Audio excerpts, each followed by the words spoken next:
Welcome, everyone, to the final panel in this year's Celebration of Teaching and Learning Symposium. This week, we've heard about a number of transformative teaching projects initiated and developed by faculty, but we're wrapping up now by celebrating the work of a new wave of instructors. I'm Mark Phillipson. I direct the CTL's graduate student programs and services. And I'm very happy to be joined this afternoon by 3 Columbia doctoral students who are setting high standards at the start of their teaching careers. You know, often when people think of instructional support for graduate students, they default to thinking of TA orientations and training. But at CTL, we're aware, very aware, that many Columbia graduate students need to prepare for a time right around the corner when they are creating, leading, and assessing courses of their own design. So that's why we give a lot of support, and today we're featuring to grad students who seek out advanced teaching and training opportunities. Because those students, they know that the time spent on this in graduate school makes them more competitive on the job market, and it'll help them to hit the ground running as young faculty members or professionals in other contexts. And this is a matter of cultivating and exercising agency in teaching. And in fact, this panel is called Taking the Lead, Developing Agency as a Graduate Student. Our 3 panelists will be sharing approaches to teaching that they've already developed, ones I think you'll find to be quite compelling, and they'll also be talking about the support structure that has helped them to get there. Some of that structure entails CTL programs that help build confidence and agency in teaching. And speaking of that, I want to decode a term that may come up in this panel, TOF. TOF is short for one of the several fellowships for graduate students that CTL offers. It's the Teaching Observation Fellowship. So Teaching Observation Fellows, or TOFs, are an interdisciplinary set of 14 graduate students who commit to a whole year of observing each other teach, and they do this repeatedly. And in the process, they cultivate peer mentorship. All 3 of today's presenters have been TOFs, and the initiatives you're about to hear have been shaped by that experience. Finally, just a little bit of housekeeping. As with the other panels, we'll run through all the presentations first and then turn to answering questions. And I encourage you to submit questions and comments in the QA box there while they're fresh in your mind. They'll collect, and then after the presentations, we'll engage with as many of them as we can. Great. So first up will be Sara Samuel. Sara Samuel is a doctoral candidate in the Sociomedical Sciences Department. She's an interdisciplinary scholar. She researches mass vaccination campaigns in historical American foreign policy. And she's already had experience teaching history, ethics, public health, and social theory. Sara developed the teaching initiative that she'll be discussing today as a TA in several history and public health courses. So Sara, the virtual floor is yours. Amazing. Thank you so much for that lovely introduction, Mark. And thank you all for your patience as I'm getting my slides up. So I'm very excited to be here with all of you today to tell you more about how I exercise my agency as a graduate student instructor to center justice in the classroom and in my teaching. Over the course of the next couple minutes, I'm going to tell you exactly what my goals were and the barriers I faced in implementing those goals, barriers that I think will resonate with all grad students, especially many at Columbia. I'll tell you exactly how I incorporated justice into my teaching, both in the classroom and outside the classroom, to establish a specific tone or set of vibes. And lastly, I'll tell you a bit about how I'm measuring my own success and its roots in the community I found at the Center for Teaching and Learning. So what exactly did I do? My goal is to incorporate more applied forms of justice in my teaching. As Mark mentioned, I teach a lot of social theory and public health classes where we read philosophical texts, dense theoretical material, and material that often articulates the scope of an injustice and not so much solutions to it. Additionally, when I teach history classes, my students and I are chronologically removed from the material that we're talking about. So I really wanted to add concrete, solution-oriented forms of justice into my teaching. Second, I also wanted to lean into my own teaching signature. I didn't want to embody just generic best pedagogical practices, I really wanted to identify and embody the teaching that feels most natural and effective for me. And lastly, this came out of the pandemic and having to contend with teaching over Zoom, but I wanted my students to know that I saw them as more than just names in my grade book or, emails in my inbox. I really wanted them to know that I was right there with them, struggling through a pandemic, and saw them for all of the humanity that they bring to the table. And what were the problems that I encountered when I tried to add a little bit more justice into my teaching? The first is one that I know many grad students at Columbia face, of what I'm calling not my syllabus, not my problems. Many of us are handed syllabi that we can't adjust, slide decks that we're forced to teach with, readings that we can't adjust, and it makes oftentimes a lot of sense to just give in and teach what you're given. Secondarily, I was concerned about my own credibility, as especially when I first started teaching. I was really worried about telling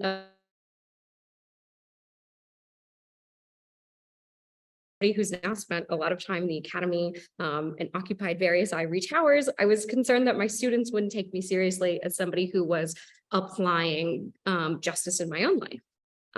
Lastly, the most pedagogically oriented concern is how I was going to grade my students. I didn't want them to dismantle entire systems of oppression over the course of a semester, so I was really concerned with how I was going to judge their progress. And what is it that I did exactly? The first thing I did was started speaking more like my students. When we talk about specific bits of injustice, I use terms like, ooh, gives me the ick. Or instead of talking about epistemological uncertainty, we talk about squishiness.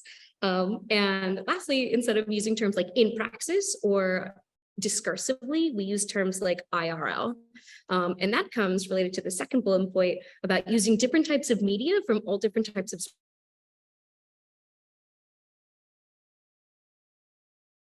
that went viral for being well-resourced as a way to examine Max Weber's concept of opportunity hoarding. In another TikTok, we used a day in my life video of a person with a substance use disorder to examine structural barriers in accessing healthcare in my social and economic determinants of health class. And by using these different types of media from all the sources, I'm able to empower my students to recognize their own expertise. They're better able to take things that they see in real life or in their social media diet and connect it to the theory that we're talking about in class. And of course, all of these links, all of these little tidbits are cataloged on our course website, meaning that my students are building collaboratively a collective data set that they then reference in papers, in discussion board posts, and in in-class comments. Outside the classroom, I had to do a little bit more introspective work to make justice more feasible in my classroom. One of the first things I did was decolonize my syllabi. To do that, I had to lean into my own credibility, and I'm very grateful to have worked with faculty who are more than amenable to me adjusting the readings on their syllabus to include voices from marginalized identities that we might not otherwise see in our scholarship. Secondarily, I started selectively sharing bits of my own biography. I attended college on scholarship. I haven't always felt at home in the academy. So I hope that by sharing those bits of my own life with my students, I make the academy more accessible, because there's lots of good data out there that suggests that students whose parents don't have advanced degrees or come from low income or first-gen backgrounds, that they're less likely to take advantage of all the pedagogical resources a place like Columbia offers. And lastly, I had to broaden my assessment horizon. I started offering different types of way of evaluating my students. One example is the Shark Tank assignment that I pioneered at a summer intensive workshop hosted by the CTL. I borrowed a little bit from the TV show here, but my students were tasked with using the course material to articulate the scope of an injustice and then pitch a policy or product to solve that injustice, very concrete applied forms of justice. And then their grade was a form of an investment by me as a shark. It absolutely met my learning objectives, and I think my students enjoyed the experience. But where did the inspiration to change the syllabi and incorporate justice into my teaching, where did it come from? Well, it came from the community that I found at the Center for Teaching and Learning. As Mark mentioned, I was a TOF 4 years ago, and this was my Teaching Observation Fellowship pod. Special shout out to Tylar, who was my senior Teaching Observation Fellow and will be presenting in a couple minutes. I was really able in this community to fail safely, knowing that I was going to get kind and constructive feedback from people who were sharing and dealing with similar obstacles in their own pedagogy. We were able to share resources with each other, and most importantly, just give each other the encouragement and unpack our collective imposter syndrome to really best improve our own teaching practices. And how do I know that I was successful? Well, part of this conference is celebrating our teaching. So the first thing I'm really proud of is that my students know that I saw them as humans and not just students. This quote is from a student who was writing during the pandemic and was really glad to be studying the injustices that she saw in the world in the classroom in a really productive and fulfilling fashion. I'm also really proud of the way in which I balance both accessibility and credibility. My students are happy to see me on campus. I still see them both downtown and at the medical campus. And I think critically, they're able to share with me obstacles they've faced in encountering this new material, and they're also confident that they're going to be able to use it going forward. And of course, that's really nice to hear as their instructor. And lastly, my students mirror the language that I use in referring to themselves collectively as a crew, or a squad, or a team. We all recognize each other's expertise, and we're very happy to refer to each other in a collective learning endeavor. And thank you all for letting me share this with you. I'm going to throw it back to Mark and look forward to taking your questions. Thanks so much, Sara. Really appreciate it. I love that phrase, teaching signature. I think I'm going to steal it. As a reminder, the QA channel is open. So if you have any questions or comments arising from Sara's presentation, now would be a great time to put them in there. I'll just be quiet just for a minute to give you a chance. Anybody who wants to. There was one question about whether the slides would be available later, and we will make the slides and this whole presentation available later. So I'll answer that now. We'll answer the rest after our next two presentations. Okay, so next up is Simone Paci. Simone is a doctoral candidate in the political science department. His primary research area is the political economy of taxation, with a focus on tax evasion and redistribution, kind of a timely topic as we head into April, maybe. Simone's teaching interests cover comparative politics, European studies, and research methodology. He won appointment as a GSAS Teaching Scholar Fellow, which allowed him to design and run his own course in the political science department. And the tactics that he'll be discussing with us were developed in that course as well as during his time as TA. So take it away, Simone. All right. Thank you very much, Mark, for the introduction. And hello, everyone. Thank you for coming to this talk. So today, I would like to chat with you about embodied pedagogy, which is a component of my teaching practice that I have been developing over the past few years. And it is perhaps one of the components of my broader teaching practice that has been most surprising to both me and to my students, and also one of the most rewarding. So I'll be telling you a little bit about the literature behind it, how I've come to know about it, and a couple of class exercises that I employ to introduce principles from embodied pedagogy. And to get us started, I will ask you to imagine what the quintessential architectural element of a classroom is for you. So if you imagine the standard university classroom, what comes up in your mind first? And I'm going to guess that for many of you, it might be this infamous wooden chair, known for its comfort, and also known in the scientific literature as not being the most productive addition to a learning environment. And here is where I introduce embodied pedagogy. Embodied pedagogy is a branch of pedagogical studies that relies on embodied cognition, which comes from the neurosciences.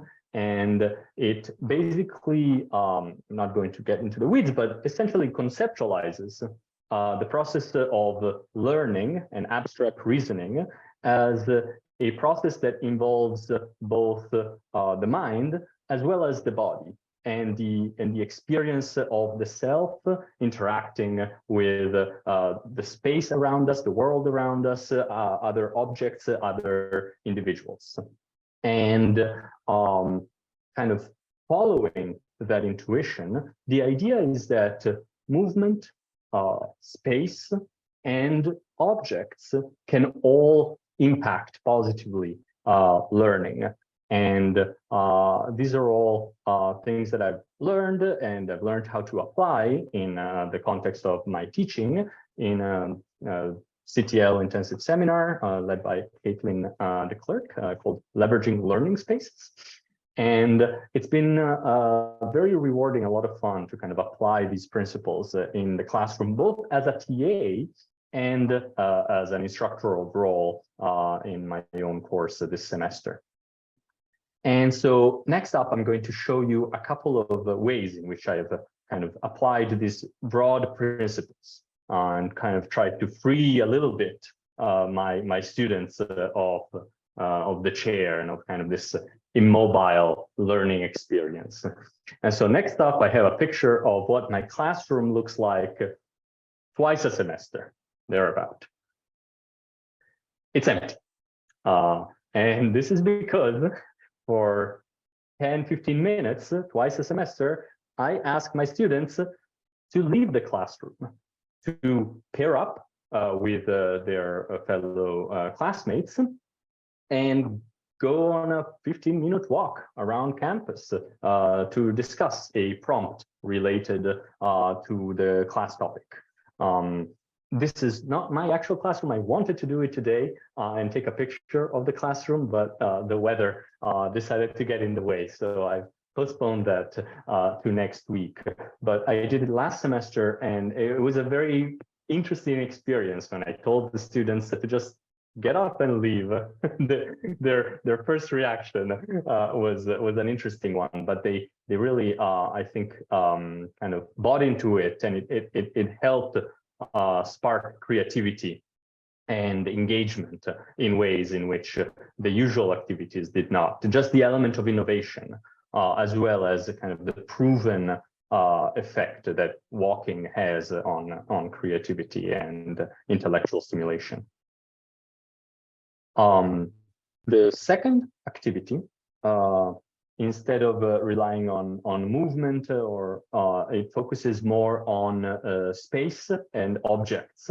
And I kind of call it a collaborative phenomenology of youth politics. So this year I'm teaching a course as instructor of record on the politics of the European Union. And one of the assignments that I've given my students has been to identify and annotate an artifact connected to, they had presentation topics to give throughout the semester, so different topics, immigration, monetary politics, etc. And the idea here was for them to come up with an artifact. So here we have some examples. So for example, like a mask that was connected to health politics, or an artifact, a proper cultural artifact that was restituted from France to Nigeria, and that was for a topic of neocolonialism, or a border stone between France and Belgium. And the idea was very much kind of trying to look at objects that represent physical manifestations of the abstract theories that we talk about in class every week, and kind of looked at the lived experience of European politics. And so it's kind of the everyday representations of all the papers and all the arguments that we discuss in class. And the response to both of these activities and others has been very positive. So for instance, last semester, I was a TA in a class on international political economy, and in the evaluations, the students mentioned directly how they appreciated that we had multiple simulations and activities where they could physically move around instead of being strapped in our chairs the entire time. I really loved this one because it resonated with the philosophy behind the activity. And similarly, with respect to the object-based activity, students started including artifacts in their own work unprompted after I gave that assignment, and they started sharing additional artifacts linked to EU history. So this is, for instance, one of the many examples on the discussions on Canvas. So they just started adding pictures, and students sent me flyers from like 1960 Albanian politics. Another student brought up like an old book that he had. So it really seemed to spark engagement and curiosity that kind of went beyond the usual student experience. Finally, I would like to share what I use in my syllabi to kind of share with my students the idea and the philosophy behind these practices. It's a nice way, I think, of signaling the learning objectives behind these activities, and also the scientific literature that motivates them. And here I have some also additional literature which I'm happy to discuss in the Q&A. So thank you very much for your attention. I look forward to your questions. Our final presenter is Tylar Colleluori. So Tylar is a doctoral candidate in Italian and comparative literature, and she researches political and historiographical motivations in 16th century chivalric epic poems. She's taught many language classes here at Columbia, a course on Italian Renaissance women authors as a GSAS Teaching Scholar, and she's currently teaching her own section of Columbia's core curriculum class, Literature Humanities. The teaching initiative she'll be discussing today with us here was developed actually in LitHum. So Tylar, take it away. Thank you so much, Mark, for that introduction and for the invitation to present today. Let me just share my screen for a second here. Okay. So I'm going to talk about assigning creative projects in the classroom. I've had a lot of success in letting students be creative, especially when the activities are also collaborative and approach our course content from a new perspective. But there's also definitely been a learning curve in creating and incorporating these activities effectively. So I'm going to share my journey with that today. And as Mark said, my teaching background has mostly been in the language classroom, where we use a lot of interactive games and activities to get students practicing communicative skills, which also involves them talking a lot about themselves and their interests. And when I was prepping to teach, to shift to teaching literature, as Sara mentioned, shout out the pod again, but as a staff, it was really helpful to talk with my TOFs and think about transferring these pedagogical practices to a new context. So that leads us to my Teaching Scholars course, which was called Gender and Genre, Italian Renaissance Women Authors. And our big question in this course was, can we do a Renaissance survey course without the male canon? And we really focused on and explored what women were writing about, but also in which genres they were writing. And I knew from the beginning that in addition to the content, I wanted my course to include an exploration of genre in the university setting, especially pushing back on what's often a binary between academic and creative writing. And this would allow students to still practice foundational skills if they wanted to choose that option, but also maybe explore making new connections with the texts. So these are some of the examples that I included on my syllabus for my students. On the left, there's the more quote unquote traditional looking assignments. And on the right, some creative options that I thought up. And to my utter shock, students did not jump at the opportunity to do these creative assignments throughout the semester. They did finally at the end of the semester, but I really thought they would gravitate towards the options that gave them a little bit more creative freedom. But when we reflected on the end of the semester, I asked them why, and they said they went with what seemed familiar and what they knew how to do already. So I went back to the drawing board. I thought I had scaffolded this option pretty well, but I started thinking about what I did, which was sharing expectations, giving them descriptions of these options, providing them with detailed rubrics, holding office hours meetings where we would talk about their ideas and I could give them feedback. But what I hadn't done was take the risk myself, right? I hadn't really modeled what this creative production could look like in our class. And I hadn't given them the opportunity to practice the vulnerability that comes with sharing something that you've created, right? It's personal, it's a very scary experience. So going into LitHum this year, I wanted to incorporate some ideas that might help students feel more comfortable taking this option on. The first thing that I did was to move our discussion board posts to Padlet. I only grade these on completion, not on content or style. And the idea is really to give my students the space to explore or respond to our texts in whatever way they want to. So as you can see here, they really take ownership of the text in this space. They love to bring in media. As you see here, a lot of what they like to bring in is movies, especially, or shows, music sometimes too.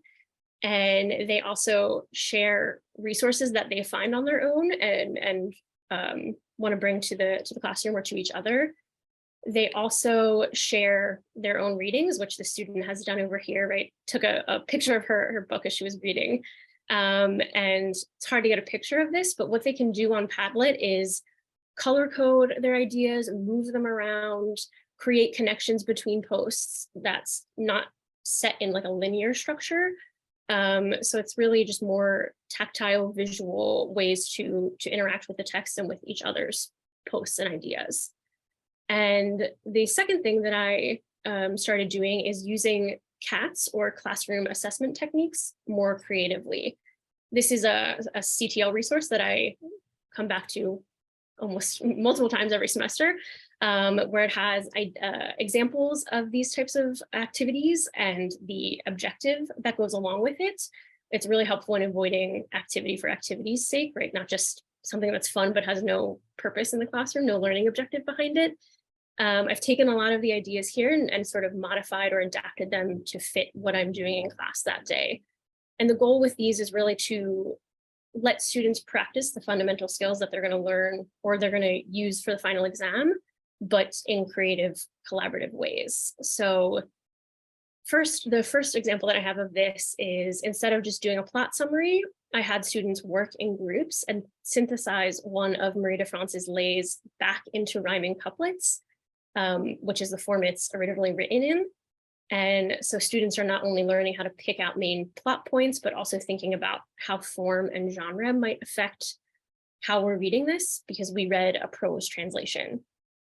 Their rhymes are really great here in this group. You see, even went further and did it in the 8 syllables like Marie herself. Another example that I use for, instead of just running through themes, I created a collaborative Spotify playlist and had students, they each had to add one song that corresponded with one book of the Odyssey, and they had to justify their inclusion to the rest of the class, which leads to a really interesting discussion. So they're not only recognizing the themes and seeing them as overarching and putting them in conversation with each other, but they're also making relevant connections to media that they already know. And I just wanted to include a few other examples of ways that I take a lot of the big skills that LitHum requires of students, and some examples of what I've done. I'm really excited to use this last one here under intertextuality. I have them create a dinner party seating chart and explain why they've sat certain authors and characters next to each other, either to encourage friendly conversation or maybe stir up some drama. It's a nice way for them to prepare for thinking about texts in conversation for the essay question on the final exam. So some takeaways. I think it worked, right? I had 15 out of 20 students in my fall semester choose to take the creative option for the final project. And I think what I've managed to do here is make space for creativity in a course, right? We're given a syllabus. The students all have to take a final exam that's the same. There's a limit for the amount of pages they have to produce each semester. So there's a lot of things we have to stick to. And I also granted students more agency in deciding how they want to approach these assignments. They don't have to do the creative option if they don't want to. They can, the other option is to visualize or to visually analyze an existing piece of media. So I have people doing analyses of paintings or movies if they don't want to create their own piece of art. They also get more access to their peers' thoughts and ideas and perspectives and lived experiences by seeing what they create and come up with in connection to our texts. And yeah, it's another way to let them bring their interest into the classroom and make these connections with the text more meaningful. And I think I would be remiss if I didn't show a couple examples. So I have one slide, the next slide has a video with some sound on it. And then the next one is just an image. So, but it has little testimonials from the students that created these projects. So it's like 30 seconds, the video.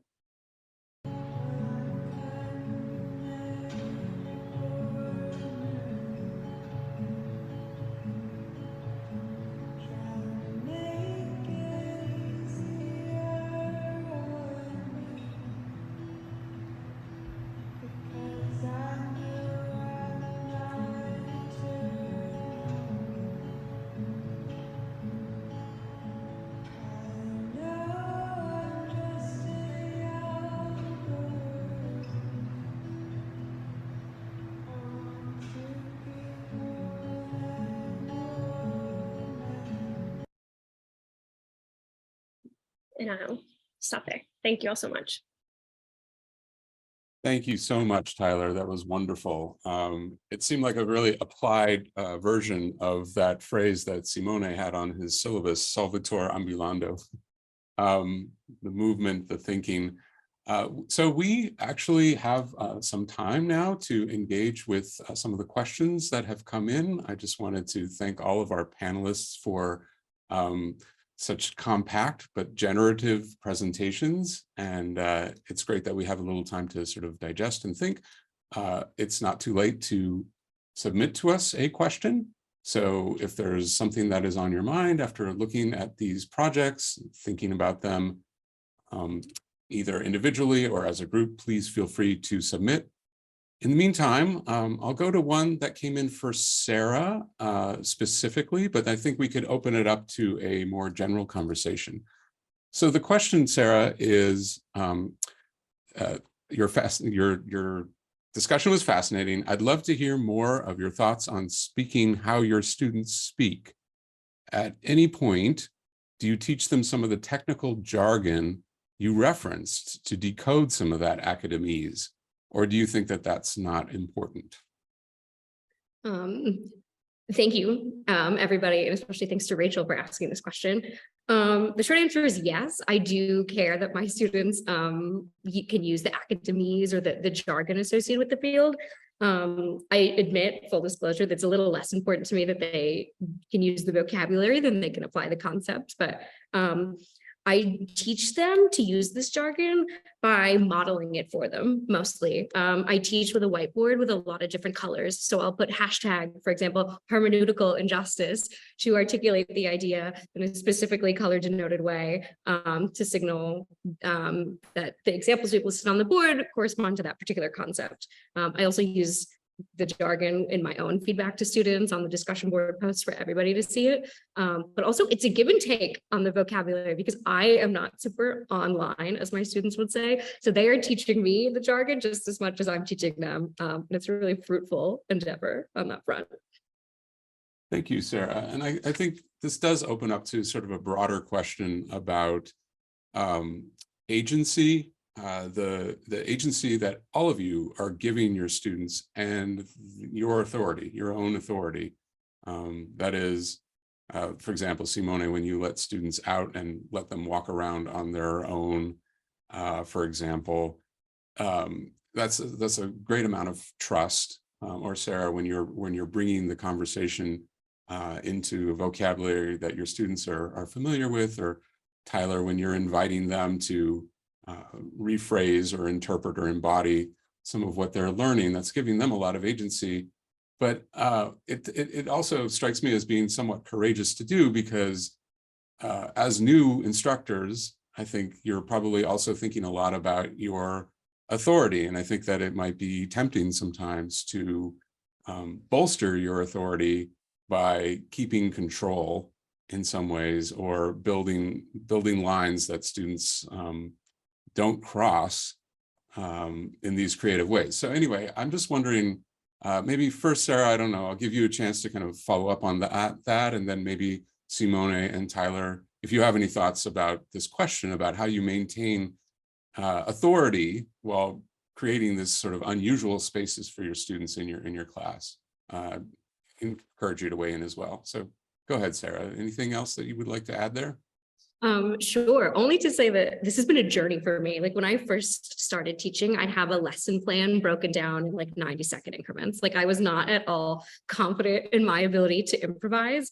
And I'm very grateful to have learned from people in my top pod and others at the CTL how to be more confident in improvising as a teacher. I think a lot of this comes from experience. I've taught a number of different classes at this point, but I would just encourage all graduate student instructors to take advantage of the intellectual capital in the room. Like your students know things, they know things different from the things that you know, and just be willing to learn as you're teaching as well. Thanks, Sara.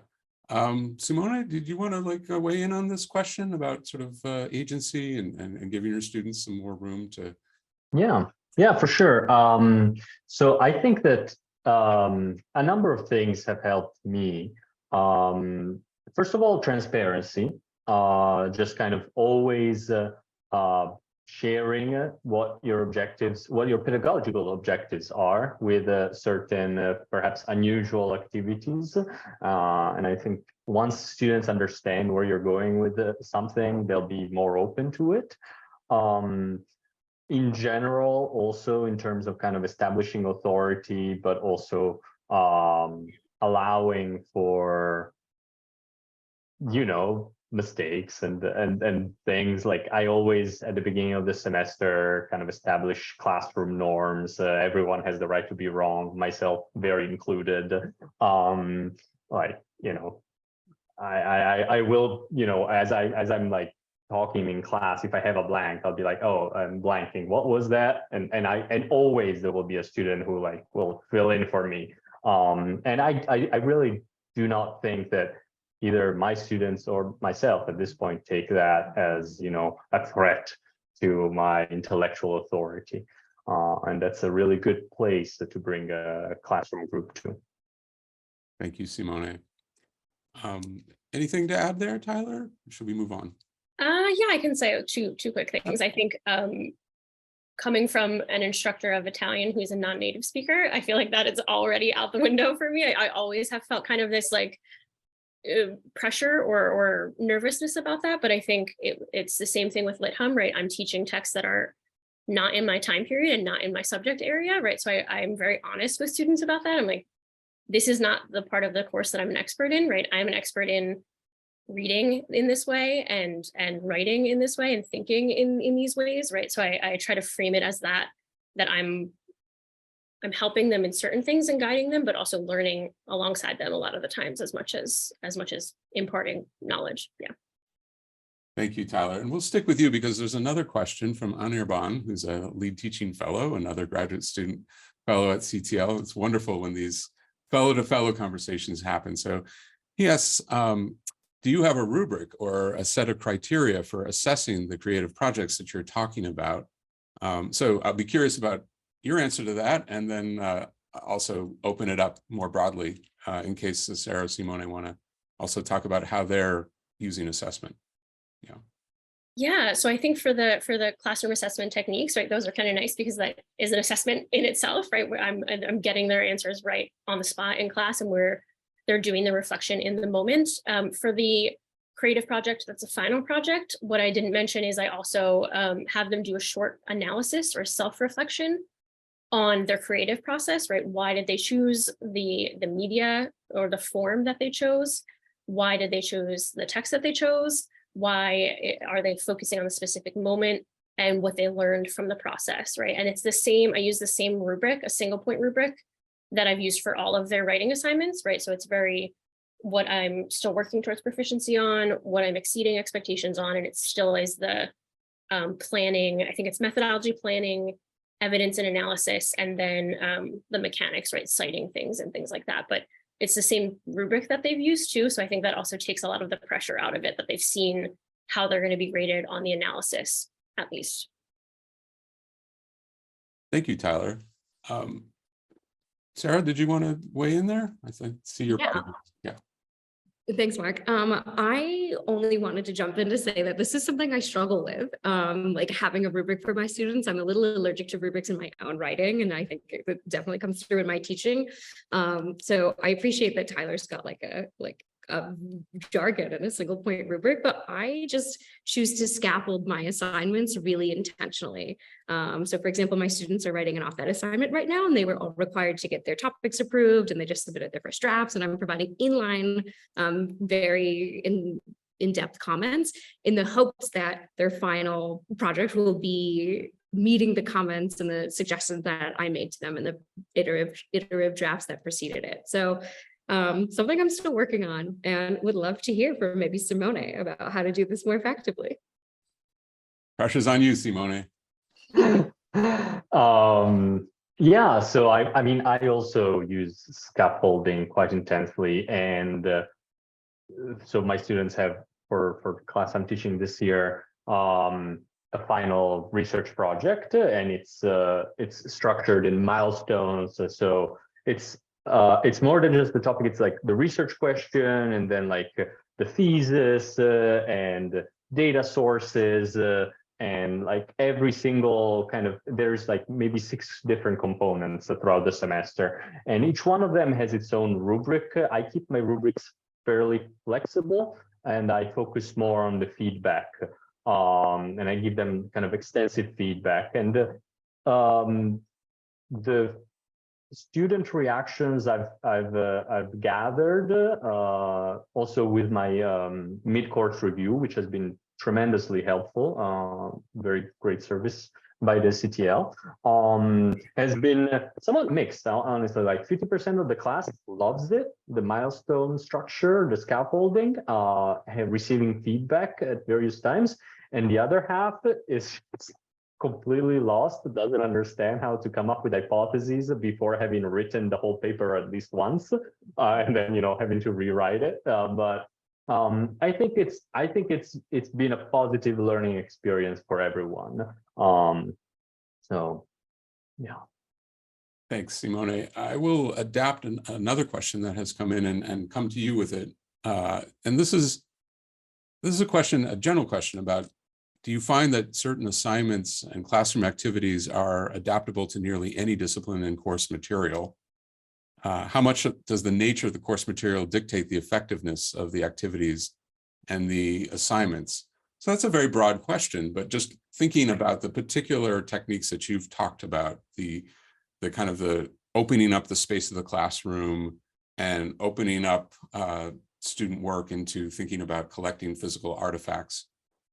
How universal do you think that kind of technique is? I mean, I think that if your students are required to think, then they can do that walking, and that's a great kind of addition to your toolkit. In fact, I mean, I've found through the teaching observation fellowship, I've talked about this with a fellow instructor in theater studies, and for her, it was an obvious fact that her students are moving as part of their learning process. And then I was chatting with someone in biology who was less clear about it, but there too, just kind of telling students, okay, if you're running into any problem, just go for a walk with a classmate and try and brainstorm it for 10-15 minutes during class time, waiting for the good weather. I think that's very, very flexible. The artifacts maybe to a lesser extent, right? So maybe in the life sciences, it may be somewhat more difficult, but definitely the using movement is perhaps one of the most flexible things. Thank you so much. I'm going to go to a general question for all of you that I think you're probably pretty well positioned to answer. So this questioner was grateful for your presentations and wonders if you'd had a chance to share your work with your department and other colleagues in your discipline and engage in conversations at different levels to encourage and inspire others to take more agency in their teaching. So do you have these conversations with peers? Do you motivate people? Do you advocate for agency among graduate students when they teach? How do you do that kind of that work? Obviously, what you've developed is wonderful on your own. How do we kind of like force multiply this? And so if anybody has like a quick answer or wants to start off, you could just raise your hand. If not, I will just go to one of you. All right, Sarah, go ahead. I've had the great privilege of teaching both at the medical campus and downtown in the history department. So I've been in communication with a number of different departments and the vibes are different. I'll put it that way. But I'm very grateful, one, I think, to share my failures. I think especially for first year, second year doctoral students who are not super familiar with teaching on the other end of things as they're taking coursework themselves.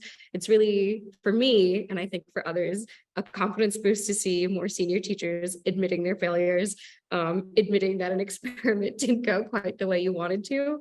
But I'll just summarize to say a lot of this is done informally in my experience, peer-to-peer, and then institutionalized by professors who are also committed to pedagogy. And again, so grateful to have worked with a number of them in my time at Columbia. Thank you, Sarah. Any other thoughts along these lines, ways that you try to like motivate colleagues or other folks around you in your departments to also take the risks and perhaps productively fail and really think about sort of higher level teaching? I can add on to that. I think this is something that, I mean, I've worked with the CTL for a while and doing tough stuff, teaching consulting. And also they have a Teaching Scholars peer observation program and a core peer observation program. So in every kind of teaching context that you're in, there's a support group for that, which is really nice because you do get to talk to, right, for Lit Hum especially, there's a lot of us teaching in a lot of different, coming from a lot of different departments to teach Lit Hum. But this is something that I've thought about a lot in language teaching, and that's how I've started doing this type of work. And we another colleague of mine, Isabella Livorni, who's also very involved in the CTL, she, when she was LTF or SLTF, I'm mixing up my acronyms, but we took over, my department has often hosted, we call them teaching aperitivi. So everyone in the department, grad students, also lecturers, will come and just get together, and we usually have a theme or an idea about it. And other graduate students have done it before us and carried it on after us. So I think that's really nice to have that through line as something that's always kind of going on in the background that you can dip back into, even though it's geared towards language teaching. A lot of the times we're talking about a lot of the same stuff. Thank you. And if I can just share one thought, for me, the easier way has been to kind of keep it to sound bites and like focus on one very simple thing, right? Like, which can be still very disruptive, right? Like just telling folks at my department that, yeah, I've been asking students to go for a stroll during class time. You know, it doesn't take long to say that. And, you know, if they're more interested, we can get talking about embodied pedagogy and all of that. But, you know, if I can just keep it focused on like one activity that is very actionable, I've had, I think, great success in kind of sharing that strategy with other instructors. Thank you, Simone. Tyler, you mentioned observing other folks teaching. So I wanted to also hear all of your thoughts about that experience. You've all had opportunities to go in and watch peers in different disciplines teach and be watched by peers in other disciplines as well, and unpack that experience. And I think Sara was the one who termed that experience one where you could fail safely. And so I'm wondering, just thinking back on some of those experiences, whether you have like moments that come to mind where either you or the person you were watching maybe failed in some way or attempted something, and then how the reflective process and kind of the peer-to-peer kind of interaction around that, how that helped make that sort of something that built to strength later on, or some sort of realization that really fortified teaching later on. So I'm giving you all a little time to think about that. It looks like Sara, maybe a moment is occurring to you. Yeah, so my first teaching observation ever when I was a TOEFL a long time ago was observing a German class, and I don't speak any German, not even a little bit. So I was daunted because it was my first observation experience, and secondarily, I was going to have no idea what's going on in that classroom. How on earth was I supposed to provide feedback? But Thomas, shout out Thomas Preston, he was very physical in his teaching, and that was something I was able to document, even though I didn't know what was coming out of his mouth. And that's something that I've incorporated into my own teaching, where I sit with the students and we're trying to have a more casual conversation, or I'm at the board pointing at things and I'm trying to deliver a little bit more like academic, theoretical content. But I think I've been much more intentional about my physical body language in the classroom and where I'm positioning myself as a result of watching other people do it successfully. And yeah, I'll hand it off to Simone, I think. Yeah, in terms of more of a kind of a fail moment, and this was, so I was observing a class and a fire drill hit in the middle of class and completely disrupted the activity. But then it turned into a productive moment because as a result, so the class transitioned in the middle of class between two classrooms. So they went from one classroom to the other. And to kind of make up for that fire drill, the instructor decided to give prompts to students to discuss while they were transitioning from one class to the other. And afterwards, we kind of discussed that and unpacked it. And now it's something that she has kind of kept as a strategy. So that it was very much kind of a moment in which, a failure, again, not her own, but turned into a very productive moment. Interesting. Yeah, I'm not thinking of anything particular. I mean, there's always moments of like, I've been in a lot of observations where like technology just won't work, or, something, an activity, you're trying something out and students aren't maybe as engaged as you wanted them to. But I think in reflecting on them, I think in being honest in the moment too is really helpful, and just like letting your students know, this isn't going how I planned, let's pivot. And I think just being honest with students in the moment is always a good thing to do. But also I think that reflective experience of, if this happens again, what will I do, right? It gives you kind of that moment of preparation for that thing to happen again, or something else that's similar to happen. You're prepared for the next time. So I've always found it really, really helpful to debrief on those moments. Right. And we often say at CTL, a crucial way to sort of build confidence and that sense of agency is actually to open up the class and open up what happened in the class to this sort of peer-to-peer interaction. So you can really, it prompts you to reflect when you have to articulate it to somebody else, right? But it also makes it a lot less lonely. And you do feel, I think, you feel a sense of kind of groundedness almost when you're actually talking to somebody else about how it went and thinking about how to do it again. So sometimes we say, like, more important than any particular teaching technique is this sense of comfort with opening up your teaching life to somebody else.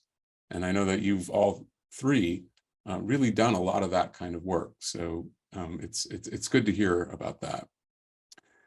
I think we have time for one more kind of just round of question around what you might say to that brand new TA, the graduate student who is fairly new to Columbia and just getting started with teaching, about what advice you would give them about how to sort of shortcut to the confidence and the opportunities and the exploration that you have all been engaging in. What would you say to your younger self or your younger colleagues in the department about what is important when you're just first starting out as a TA? And maybe I will go to Tylar first and ask you maybe to start off that kind of like round of advice that we give to our junior colleague. Yeah, I think the first thing that's coming to mind is just to reach out for that support early, or find that support somewhere early, right? I always tell everyone I've been working with the CTL since I started teaching here, and it's just always helpful to, have that always going on, no matter what you're teaching, right? Finding other ways to be involved in pedagogy, even when you're not teaching, right? If you're on dissertation fellowship or you're in the first year and you're not teaching yet, I think it was really helpful to just have those conversations always ongoing in the background. And I think what you just said, Mark, is finding other people that you can share those moments of vulnerability with, I think is really important, because not everything is going 100% perfectly in everyone's classroom every day. And it's like having that assurance or seeing other people go through that, it's really helpful and builds that community. So I think, yeah, reaching out and finding people to talk about that with early on was really helpful. Thank you, Tylar. Simone, Sara, any other quick additions to that good advice? One thing that I'm thinking about is that something I think the other panelists have touched on, but that it's okay to say, I don't know. You don't need to know every footnote of every reading that you're assigning, because some of my best pedagogical victories have come from me saying, I don't know, but let's find out together. And then you get to teach by modeling and then go on a fun little journey with your students. Great. Well, thank you. Oh, Simone, did you have anything quick to add? Yeah, super quickly, I would just say kind of don't be afraid to try and innovate, and maybe like once every 2 weeks, try and introduce a new strategy, one new small activity, and soon enough you'll have built like a large toolkit of interesting ways of engaging your students and kind of introducing fun things in the classroom. Wonderful. Well, I want to thank all three of you for the time and for your imagination and the spirit that you're putting into your teaching, and for the time that you've spent here with us. I want to thank everybody who has joined us today for this session and all the other sessions. If you've gone to other ones at the celebration of teaching and learning this year. Also, thanks to the Office of the Provost for supporting all these fellowships and these programs, as well as GSAS and some of the departments that partner with us to support graduate students. All the videos that we have created during the celebration of teaching and learning will be available on the CTL website in the near future. And so I want to thank everybody again and wish everybody a wonderful teaching spring. And thank you very much.